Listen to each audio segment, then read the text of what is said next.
India Pakistan போரை வர்த்தக dealing மூலமா முடித்தேன் என நினைக்கிறேன் என அமெரிக்க அதிபர் டொனால்ட் ட்ரம்ப் தெரிவித்திருக்கிறார்.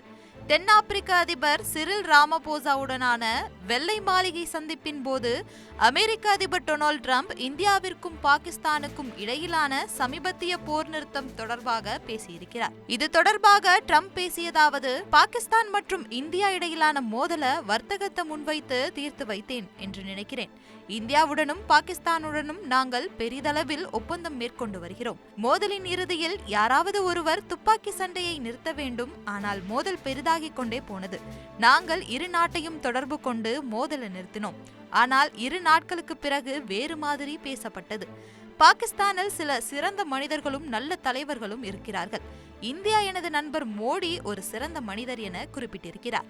ஏற்கனவே வர்த்தகத்தை குறித்து அதிபர் ட்ரம்ப் எதுவும் பேசவில்லை என்று இந்தியா நிராகரித்திருந்த நிலையில் மீண்டும் ட்ரம்ப் இது குறித்து பேசியிருக்கிறார். செய்திகளை உடனுக்குடன் தெரிந்து கொள்ள உடனே சப்ஸ்கிரைப் பண்ணுங்க.